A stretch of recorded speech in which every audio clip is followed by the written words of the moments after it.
अस्सलाम वालेकुम स्टूडेंट्स, आज का जो टॉपिक है वो है 6.3 and it is about the kinetic energy.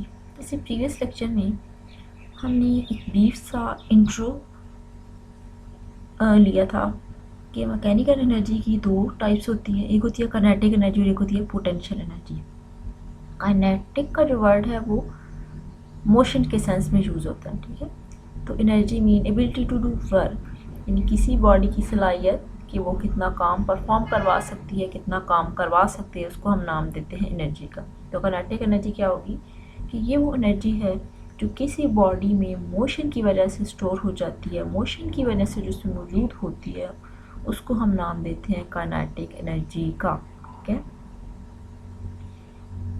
कि आसान लफ्ज़ों में ये समझ लेते हैं कि बॉडी जो है जब तक मूव करेगी हम कहेंगे कि बॉडी के पास काइनेटिक एनर्जी थी। ठीक है, इसको समझने के लिए एक एग्जांपल है रनिंग वाटर की एग्जांपल। जिस तरह दरियाओं या झीलों में जो पानी बह रहा है, ठीक है, तो हम कहते हैं कि इस पानी के पास एनर्जी है और ये पानी फिर किस पर्पज़ के लिए यूज़ होगा, इलेक्ट्रिसिटी को प्रोड्यूस करवाने के लिए।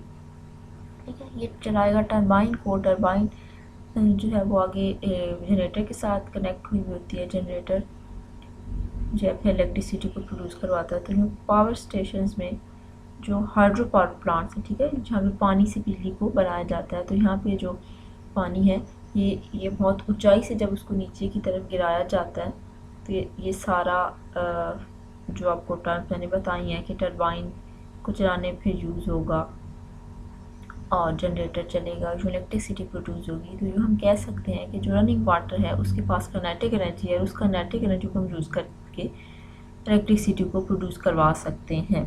नेक्स्ट एग्जांपल है विंड एनर्जी की। विंड क्या है? मूविंग एयर, हवा हमारे इर्द गिर्द हर वक्त मौजूद है, चल रही होती है। तो ये विंड मिल्स को चलाने में यूज़ होती है। विंड मिल से भी आप इलेक्ट्रिसिटी को प्रोड्यूस करवा सकते हैं। इसी तरह जिस तरह ये एक बोट है जो कि चलती है, तो इसके चलने में भी हवा जो है वो मदद देती है और हवा के पास काइनेटिक एनर्जी होती है। अब ये जो इस बांध या कह दें कि ये जो बोट है इसके ऊपर ये जो क्लॉथ लगा हुआ है, ठीक है, तो इस क्लॉथ का भी क्या पर्पज़ है? ये कश्ती को मूव करवाना। जब हवा इतने प्रेशर के साथ आएगी, ठीक है, टकराएगी, तो यूँ जो है वो आसानी से इसको मूव करवाने के लिए भी यूज़ कर सकते हैं किसको? विंड एनर्जी को बोट को चलाने में मदद देती है। इसके अलावा और भी बहुत सी एग्जांपल, जिस तरह कार है, कार अगर मूव कर रही है तो हम कहेंगे कि उसके पास काइनेटिक एनर्जी मौजूद है। नेक्स्ट हम एक इम्पॉर्टेंट लॉन्ग क्वेश्चन है कि ड्राइव करना एक्सप्रेशन काइनेटिक एनर्जी एक्सप्रेशन कह दें या उसकी जो इक्वेशन या फार्मूलों का हम फार्मूला ड्राइव करने के काइनेटिक एनर्जी बराबर हाफ mv स्क्वायर की। तो कभी कभी ये लॉन्ग क्वेश्चन आ जाया करता है पेपर में। तो इसके लिए हमने सपोज कर लिया कि कोई भी बॉडी है, ठीक है, कोई बॉडी जिसका मास m है और वो किसी वेलोसिटी के साथ मूव कर रही है। बॉडी के पास जब वो मूव करेगी तो उसके पास कुछ ना काइनेटिक एनर्जी होगी, डिस्टेंस जब कवर करेगी। तो अचानक ये होता है कि हम उस बॉडी पे एक अपोजिंग फोर्स अप्लाई करते हैं कि हम चाह रहे हैं कि वो बॉडी रुक जाए। तो बॉडी के पास काइनेटिक एनर्जी है, बॉडी अपनी उस काइनेटिक एनर्जी को उस रेजिस्टिव फोर्स खिलाफ काम करने में इस्तेमाल करेगी, ठीक है, और बॉडी उस वक्त तक मूव करती रहेगी जब तक उसके पास काइनेटिक एनर्जी होगी। जैसे ही उस बॉडी के पास काइनेटिक एनर्जी ख़त्म हो जाएगी तो बॉडी जो है वो रेस्ट कंडीशन में आ जाएगी। इसी बात को हम यूँ लिख लेते हैं कि बॉडी ने अपनी काइनेटिक एनर्जी को कहाँ यूज़ किया? काम करने में ड्यू टू मोशन, ठीक है, वर्क डन करने में ना। बॉडी चाह रही थी वो मूव करे लेकिन हमने उस पर फोर्स लगा के उसकी मोशन को पोज करने की कोशिश की, तो बॉडी ने अपनी उस एनर्जी को यूटिलाइज किया। तो जब तक उस पर एनर्जी रही बॉडी मूव करती रही। वर्क डन किसके बराबर होता है? फोर्स इंटू एस, डिस्प्लेसमेंट या फोर्स और डिस्प्लेसमेंट का प्रोडक्ट है। अब इनिशियली जब बॉडी मूव कर रही थी तो बॉडी के पास कोई ना कोई वेलोसिटी थी, ठीक है, ये हम लोगों ने एज्यूम किया है स्टार्ट में। बॉडी जब लास्ट पे रेस्ट पे आ जाएगी तो उसकी जो फाइनल वेलोसिटी हो वो ज़ीरो हो जाएगी। अब यहाँ पे जो वेलोसिटीज़ का जिक्र आ रहा है या वेलोसिटीज़ की जब भी हम बात कर रहे हैं कि rate of change of velocity या वेलोसिटीज़ का जो डिफरेंस है, तो वहाँ पे फिर हम विद रिस्पेक्ट टू टाइम, तो फिर वहाँ पे एक्सेलरेशन टाइम ज़रूरी है। तो एक्सेलरेशन को कैलकुलेट करने के लिए न्यूटन की सेकेंड लॉ को अप्लाई करेंगे और इस लॉ से हम ए को अगर निकालना चाहें तो हमारे पास जो इक्वेशन बनेगी वो F/m। अब यहाँ पे जो नेगेटिव साइन है ये बता रहा है कि मोशन को अपोज करें, ठीक है। यहाँ पे जो फोर्स हमने अप्लाई किया वो क्या थी, रेजिस्टिव फोर्स थी और वो बॉडी को रोकने में यूटिलाइज हो रही है। तो नेगेटिव साइन ए के साथ क्या बता रहा है कि ए इज़ नेगेटिव, क्या बता रहा है कि ए जो है वैल्यू है वो ए जो है रिटार्डेशन को रिप्रेजेंट कर रहा है कि एक्सेलेरेशन की जो वैल्यू होगी वो नेगेटिव है होगी, यानी एक्सेलेरेशन कम हो रहा है। आसान लफ्ज़ों में हम क्या कहेंगे कि एक्सेलेरेशन कम हो रहा है क्योंकि बॉडी क्या है, रेस्ट पे आ रही है ना, अपनी सारी एनर्जी को यूटिलाइज करके। नेक्स्ट जो है हम थर्ड इक्वेशन ऑफ मोशन को यूज़ करेंगे कि 2as = v² - vl²।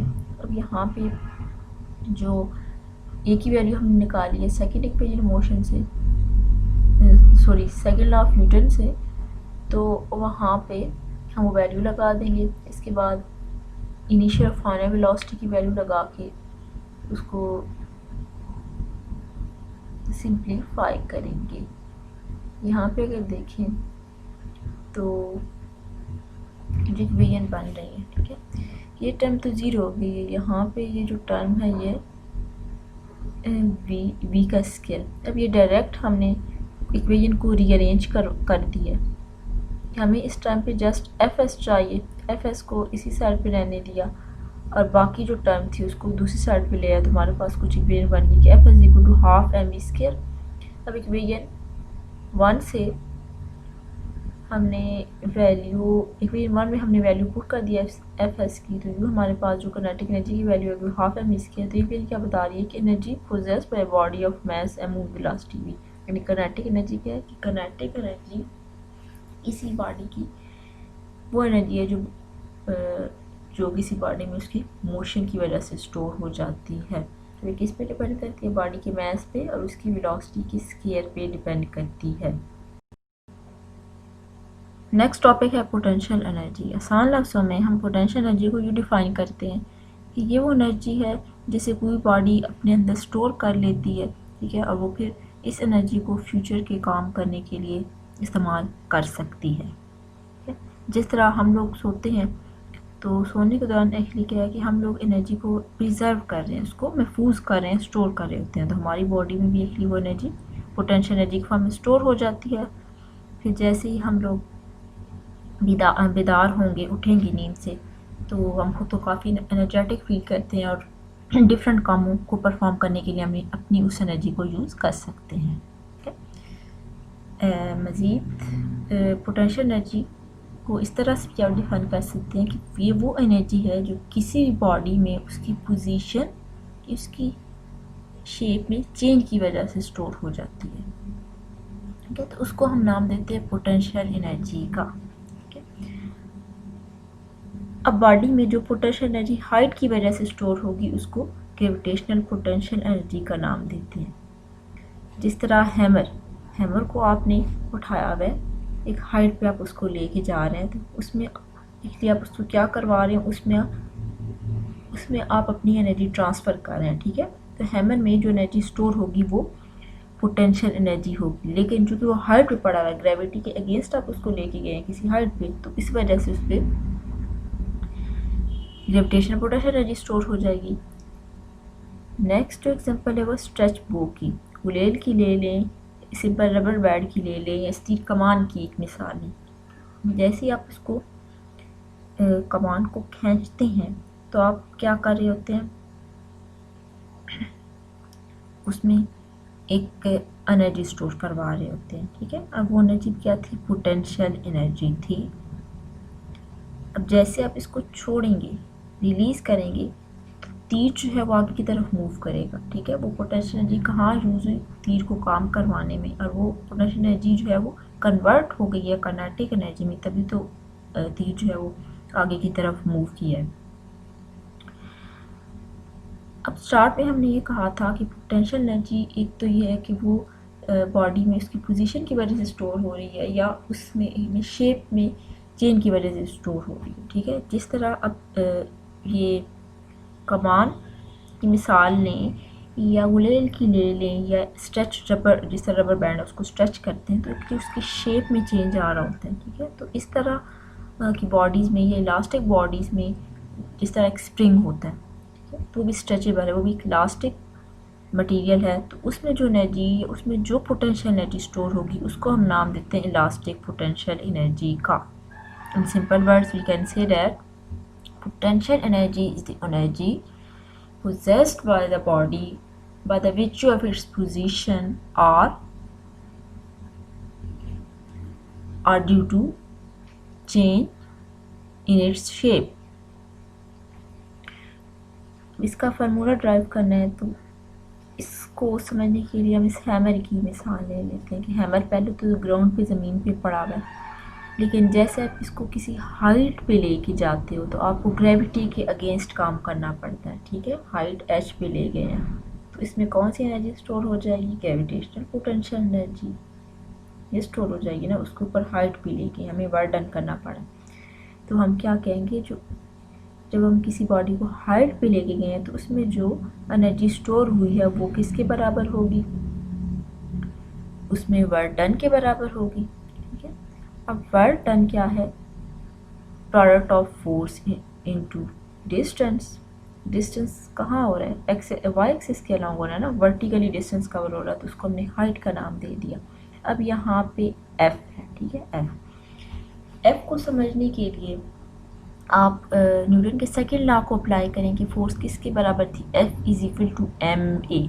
लेकिन यहाँ पे तो जो एक्सेलेरेशन है वो तो ग्रेविटेशनल एक्सेलेरेशन है, जो ग्रेविटी का कॉन्सेप्ट आ रहा है ना, हाइट पे आप लेके जा रहे हैं, तो यहाँ पे ए की जगह जी हो जाएगी, तो एम जी जो फोर्स बराबर हो जाएगी वो वेट के बराबर हो जाएगी, ठीक है। कि इस केस में जो फोर्स लग रही है वो एक्चुअली ग्रेविटेशनल एक्सेलेरेशन की वजह से है ना, बॉडी के मास और वेट की वजह से लग रही है उसमें। तो यूँ हम इस इक्वेशन वेट की वैल्यू पुट कर देंगे और इस इक्वेशन को 2 को 1 में पुट कर देंगे तो आपके पास जो पोटेंशियल एनर्जी की वैल्यू आएगी वो mgh, ठीक है। तो पोटेंशियल एनर्जी क्या है कि किसी बॉडी की वो एनर्जी जो इसमें पोजीशन की वजह से स्टोर होती है तो उसको हम नाम देते हैं पोटेंशियल एनर्जी को। जब हाइट का कॉन्सेप्ट आएगा कि आपने किसी बॉडी को सर्टन हाइट पे रखा हुआ है तो उस केस में वो एनर्जी किसके बराबर होगी, वर्क डन की, कि उस बॉडी को ग्राउंड से हाइट तक ले जाने के लिए आपको जितना काम करना पड़ा है तो वो उसके बराबर होगी पोटेंशियल एनर्जी।